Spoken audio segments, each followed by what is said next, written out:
بسم الله والصلاه والسلام على رسول الله. فيديو النهارده باذن الرحمن من الفرع الجديد، فرع جنب مول البستان قصاد الغرفه التجاريه مباشره. وارقامنا بفضل الرحمن بسيبها لكم طبعا في اول كومنت وفي الوصف. النهارده 19 12 20 25 في فضل الله 24 بوصه اي بي اس بفريم وفريملس 60 هرتز 75 هرتز طيب سي وبدون كاميرات وبدون. في عندي 27 2K. في بقى اعلى حاجه ان شاء الله معانا في الفيديو النهارده هيكون ال 27 ال 4K وال 28 ال 4K الايسر. هنبدا طبعا زي ما تعودنا في فيديوهاتنا، بنبدا بسم الله الرحمن الرحيم. اقل حاجه في السعر عندي 24 بوصه اي بي اس اللي هي الفيجيتسو سيمنز الياباني البي 24-8 تي برو. 24 بوصه اي بي اس بفريم اس ار جي بي 100% 60 هرتز. المداخل عندي ديسبلاي فيجا دي في اي، سماعات طبعا داخليه، ديسبلاي خرج لي صوت وصوره، دي في اي لو هشغل تلفزيون او كاميرات او بلاي ستيشن بركب كابل دي في اي اتش دي واركب كابل صوت واحد في واحد. اما الديسبلاي شغال معايا صوت وصوره مباشر. دي الفرز الاول بالقعده بدون كابلات عامله 1500 جنيه، بالقعده الاصليه بدون كابلات 1500، ضمان 3 شهور تيست استبدال وسنه على البورده. دي ابعاد كام؟ دي ابعاد 16 على 9 1920 في 1080. اما بقى بعد كده نيجي لحاجه ابعاد 16 على 10 زي الاتش بي والدل الالترا شارب. يبقى عندنا دل الترا شارب اليو 24 12 ام. هنا ابعاد 16 على 9 بيكون البانل 23 و8 من 10. اما هنا بقى 16 على 10 بيكون البانل 24 بوصه و1 من 10. هيبقى كده الشكل اهو. احنا بنحاول نوضحها في كل فيديو عشان الناس اللي بتشوفنا لاول مره. البانل اهو دي 16 على 10 برضو، دي بتبقى 1920 على 1200. هنا بقى 24 بوصه و1 من 10. دي 60 هرتز برضو، فيها ديسبلاي وفيجا وديفاي بس بدون سماعات. اس ار جي بي 99% 60 هرتز. هتيجي بالقعده كده برضو من غير كابلات، دي عامله 1600 جنيه. تاني ديل الترا شارب يو 24 12 ام فول اتش دي 1920 في 1200 ابعاد 16 على 10 اس ار جي بي 99% 60 هرتز ديسبلاي وفيجا ودي في اي مع اليو اس بي طبعا. دي 1600 الفرز الاول بالقعده بالكابلات، نفس المواصفات نفس السعر، ولكن بدل براند ديل يبقى براند الاتش دي ام اي. طيب احنا مش هناخد طبعا كل الشاشات، احنا هناخد جزء من بعض الموديلات ونقول المتاح زيه مثلا كذا. ده بالنسبه للفريم، اول ثلاث حاجات فريم. نيجي بعد كده بقى لحاجات فريمليس. فريمليس بقى نبدا. الفيجيتسو سيمنز برضو اقل حاجه في السعر 24 بوصه اي بي اس فريمليس اس ار جي بي 100%. مداخل هنا ديسبلاي اتش دي ام اي فيجا مع سماعات داخليه. دي 60 هرتز اسمها بي 24-9 تي 60 هرتز 24 بوصه فول اتش دي 1920 على 1080 اس ار جي بي 100%. سماعات داخليه طبعا. هنا عندي 250 شمعه. ال 16 على 9 نسينا نقولها في اول معلومه، ال 16 على 9 كل الشاشات دي بتكون 250 نتس 250 شمعه. اما الشاشات ال 16 على 10 سواء فريم او فريمليس بتكون من 300 ل 350 شمعه. طيب دي بكام؟ دي الفرز الاول بالقعده والكابلات دي بتبقى عامله 2250. الفرز الاول بالقعده الاصليه بالكابلات باور اتش دي ام اي 2250. 24 اي بي اس فريمليس اس ار جي بي 100%. مداخل ديسبلاي اتش دي فيجا سماعات داخليه طبعا مع اليو اس بي 3. دي فرز اول 2250. نيجي بقى للفيليبس. الفيليبس بفضل الرحمن متواجد منها حوالي 5 أو 6 موديلات مختلفين. ادي موديل يعني فيليبس كتير جدا. الفيليبس عموما بادئ معايا هم كلهم 24 برضه فول اتش دي 24 بوصه اي بي اس فريمليس اس ار جي بي عندي 102 وعندي موديلات اس ار جي بي 107%. حاجه زي كده 75 هرتز اي بي اس فريمليس انا عامل بيها كذا ريلز عموما.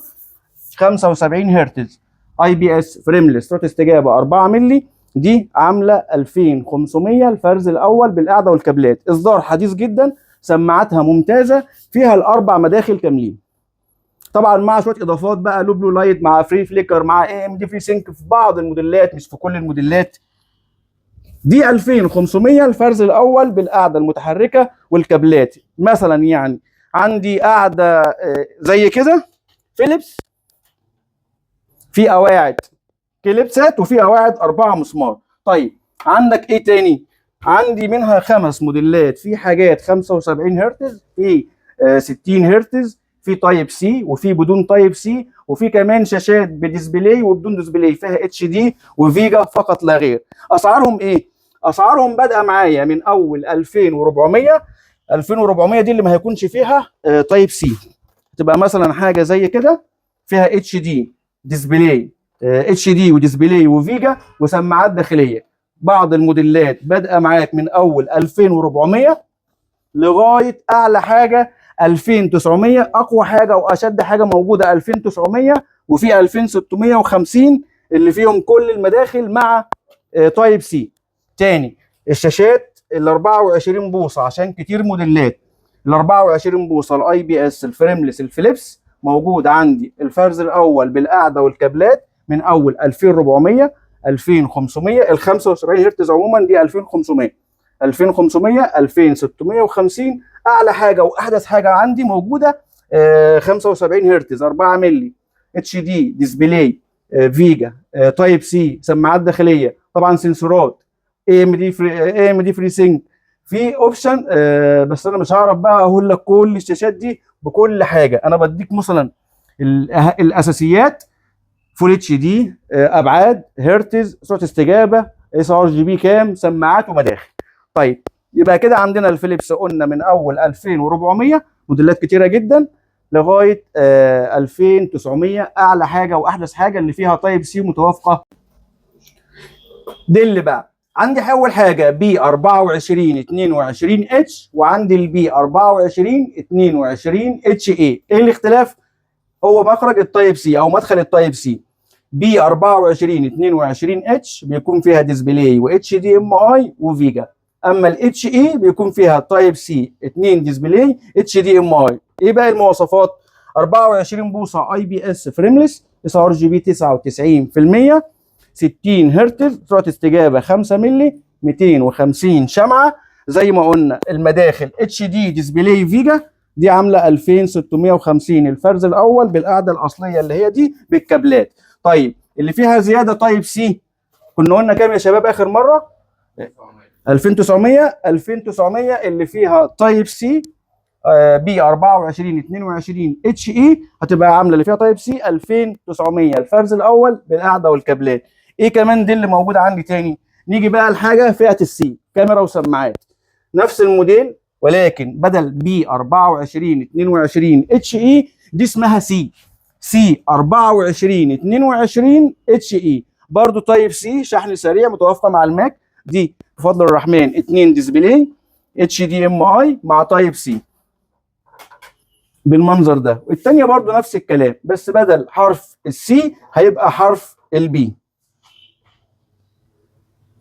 نفس المواصفات 24 بوصه اي بي اس فريملس اس ار جي بي 99%. الاختلاف هنا عندي ان هي في كاميرا سلايدر، كاميرا فول اتش دي بتصور صور 2K مع سماعات داخليه، وسماعات هنا ممتازه فوق الوصف، سماعاتها ممتازه جدا. دي عامله كام؟ عامله 3250 الفرز الاول بالقاعده الاصليه اللي هي دي مع الكابلات. طب انت عندك براندات ثانيه؟ احنا لسه عندنا لينوفو، وعندنا بفريم 2K ما عرضناهوش، عندنا بفضل الرحمن ديل 2K 24 بوصه بفريم. ممكن بقى ايه نقول بعض الموديلات عشان ده كتير جدا، مش لازم اشغلها يعني. ممكن نقول مثلا كده ديل 2K 24 بوصه بفريم. في عندي ديل بي 24 16 دي مش فول اتش دي 2K 2560 في 1440 على 60 هرتز. دي الفرز الاول بالقاعده والكابلات عامله 2000 دي ب 2500 24 بفريم 2K اي بي اس اس ار جي بي 99% 60 هرتز اتش دي ديسبلاي فيجا. ده بالنسبه كده لل 2K. هنبدا بقى في ال 2K. طيب بالنسبه لللينوفو 24 2K اي بي اس بس هنا فريملس، عندي بفضل الرحمن في اكتر من موديل في اللينوفو. عندي البي 24 كيو داش 10، عندي البي 24 اتش داش 10. في موديلات فيها تايب سي وفي موديلات من غير تايب سي. بمعنى دي مثلا البي 24 اتش داش 10 2 اتش دي 2 ديسبلاي تايب سي. دي الفرز الاول بالقاعده والكابلات عامله 4000 جنيه. كام هرتز؟ دي 60 هرتز. ريزوليوشن كام؟ 2560 على 1440 2K.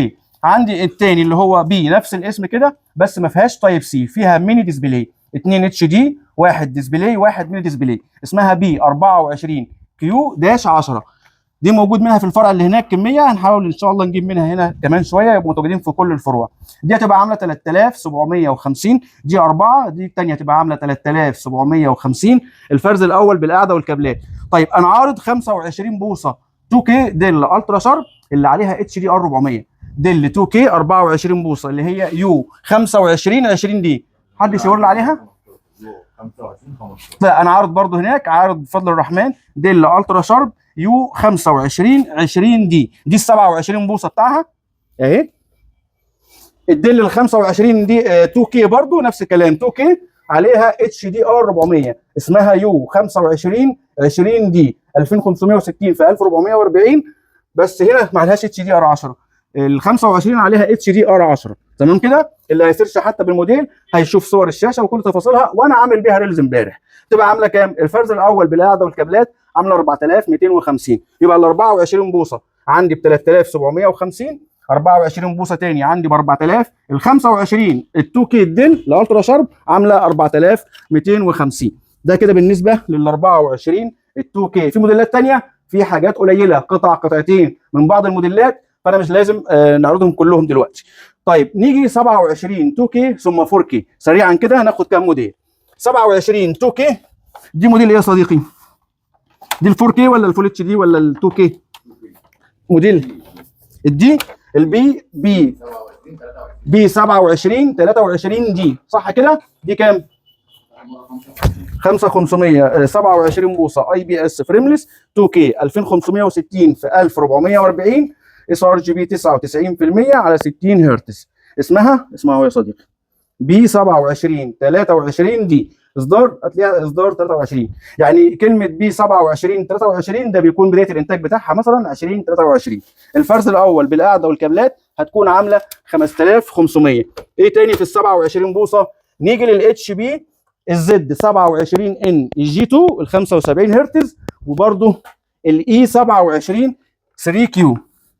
هم عاطين بقى نصور اللي شغال. عندك اتش بي زد 27 ان جي 2 اهو زي ما احنا مشغلين كده. طبعا الاضاءه ضاربه في الشاشات، فاحنا لو عايزين نبين الصوره كويس جدا والكواليتي كويس جدا لازم اطفي كل الاضاءه دي. يطفي يا جو عادي، يطفي الاضاءه كلها عادي. مش ماشي. اتش بي زد 27 ان جي 2 بالقاعده الاصليه دي 2K 75 هرتز اي بي اس فريمليس اس ار جي بي 99%. المداخل تايب سي ديسبلاي اتش دي ام اي. انا كده بغير مود اخليها على الناتشورال مثلا. دي عامله كام؟ برضو الفرز الاول بالقاعده والكابلات عامله 5500. هو معظم الشاشات ال 27 اللي عندك كلها 5500. عندك لينوفو، عندك اتش بي، عندك ديل، مفيش حاجه تقريبا عندك. اعلى حاجه اللي هي 27 بكاميرا وسماعات موجود منها في الارض قدامي، موجود في العرض فوق. اللي هي فين؟ اللي ورا خالص دي فيها كاميرا وسماعات برضو 75 هرتز، سرعه استجابه 4 مللي، اسمها لينوفو تي 27 اتش في داش 20. اسمها كده تي حرف التي 27 اتش في داش 20 2K اي بي اس فريمليس اس ار جي بي 99%، 75 هرتز، سرعه استجابه 4 مللي، فيها كاميرا، فيها سماعات. طبعا تايب سي شحن سريع 90 واط، تايب سي 3.2 برضو متوافقه مع الماك. هشغلها مثلا على اي لابتوب تايب سي، كابل تايب سي مباشر بيخرج لي صوت وصوره ويشغل لي الكاميرا ويشغل لي كل حاجه فيها، وفي نفس الوقت بيشحن لي اللابتوب. يبقى الجي 2 5500. اللينوفو دي الوحيده اللي هي اعلى حاجه 6500، دي التكلفه لسه جايه. عندي بقى اللينوفو البي 27 اتش داش 10 وبي 27 اتش داش 28 زي كده اهي. دي بالقاعده اللي هي دي هتبقى عامله 5500 برضو 27 بوصه اي بي اس فريمليس 2K 60 هرتز، هنا اس ار جي بي 99%. الداش 28 عليها دي سي اي بي 3 85%. الاختلاف عن باقي الموديلات ان الداش 28 والداش 20 عليهم دي سي اي بي 3 85%. اللينوفو الداش 20 عندك هنا يا صديقي؟ ماشي وريني. طيب دي الفيوسونيك، خلي الفيوسونيك بتاعتي في الاخر. قطعه ولا كام قطعه من الفيوسونيك؟ لا قطعه، استنى سيبك من الفيوسونيك، انا عايز اللي فيه منه عدد. بسم الله اهو 27 اي بي اس فريمليس 2 كي، اس ار جي بي 99%، دي سي اي بي 3 85%. المداخل عندي 2 ديسبلاي اتش دي ام اي تايب سي شحن سريع، وفيهم سماعات. الداش 20 فيها سماعات، والداش 28 فيها سماعات. كام؟ 5500 بالقعده مش الاصليه اللي بتشيل التليفون، اللي هي فيها قطعه لون احمر. امسك كده 5500 بالقعده دي. اصور لك حاجه لينوفو زيها عشان برضه اوضح لك القعده اللي هتكون فيها نفس القعده دي. اذا ال 27 ال 2 كي الاي بي اس، بس طبعا بتبقى نضف عن كده يعني. احنا بنحاول نجمع، كنا هنصور بكره فقلنا نصور النهارده، فمش لازم بقى ايه، ما رضيتش انضفهم كلهم يعني على الاخر. يبقى عندك ال 27 5500 معظم الموديلات 2 كي ما بين 60 هرتز و75 هرتز. في حاجات بقى قواعد اصليه زي الجي 2، وفي حاجات لينوفو قاعده اصليه برضو، بس مش القاعده اللي بتيجي في الصوره لما بتفتح مثلا تكتب الموديل بتلاقي قاعده فيها جزء احمر كده اهي. ده بيكون قليل جدا، قليل جدا لو جات لي القاعده دي، سواء 24 او 27 كلهم هيبقوا بالقاعده المدوره عشان اكون صريح مع العميل. طيب نيجي بقى طبعا في موديلات ثانيه 27 2 كي، بس حته سامسونج على حته فيو سونيك على حاجات كده ميكسات في بعضيها، فانا مش برضه اقولهم. العميل لو سال على موديل معين، او حضرتك بتسالني في كومنت او تسالني في رقم في ارقام تليفوناتنا، والله عندك الموديل الفلاني، اقول لك متواجد عندي او مش متواجد، ايه اللي موجود تاني غيره. طيب نيجي بقى لحاجه 4K. دي 2 كي اللي هي الفيجيتسو سيمنز، دي عامله كام؟ دي 3.5. ده السيمنز اللي هو 2 كي 27 اي بي اس اس ار جي بي دي كام؟ 90%. اس ار جي بي دي 90%. سماعات قويه مع اتش دي ديسبلاي فيجا ديفاي، دول عندي منهم بتاع 4 قطع، مش كتير يعني. دي عامله 3500 برضو ايه للي هيسال عليها. طيب نيجي اخر حاجتين، اخر حاجه بقى 4K. ايسر دي 4K 10 بت عمق الوان 28 بوصه 60 هرتز اس ار جي بي 99%. المداخل هنا عندي ديسبلاي مع 2 اتش دي ام اي. هقول لك الموديل حالا دلوقتي عندي 2 اتش دي ام اي ديسبلاي، بس ما فيهاش تايب سي، بدون برضو صوت. اسمها سي بي 28 2 كي، ولكن هي 4K ريزوليوشن 3840 على 2160 10 بت عمق الوان اس ار جي بي تقريبا 99%. مش متذكر بصراحه الموديل ده عشان قليل شويه. دي 4K 10 بت عمق الوان، ما فيهوش قلنا تايب سي. دي ممكن انزل السبيكس بتاعها في وسط العنوان وكده، عشان اللي محتاج يشوف مواصفاتها كامله، لان انا بصراحه مش متذكر الموديل ده بكل تفاصيله بالظبط. عامه دي 4K 28 عامله كام يا خالد؟ قلنا 7.5 7500 الفرز الاول بالقعده والكابلات، وضمان بقى ايه 4 شهور تيست استبدال وسنه على البورده. اخر حاجه صوتها قوي جدا، الموديلات ال جي 4K. احنا طبعا صورنا اكتر من مره كذا موديل من ال جي. في عندي حوالي 3 موديلات من ال جي. في موديل عامل 9500 وفي موديل عامل 10000 جنيه، ده اخر سعر لما كان في عرض. طيب ايه بقى؟ هم كلهم 4K 3840 على 2160 4K 10 بت عمق الوان. البانل كلهم اتش اي بي اس تايب سي ديسبلاي اتش دي ام اي، كلهم فيهم تايب سي ديسبلاي اتش دي ام اي، ولكن في موديل فيه سماعات اللي انا مشغله، وموديل من غير سماعات. يعني ده من غير سماعات، ده اليو دي 88 دي عامله 9.5. اعلى موديل اللي هو 85 ده 27 بي ال 85 يو داش دبليو، ده اللي احنا بنقول عليه.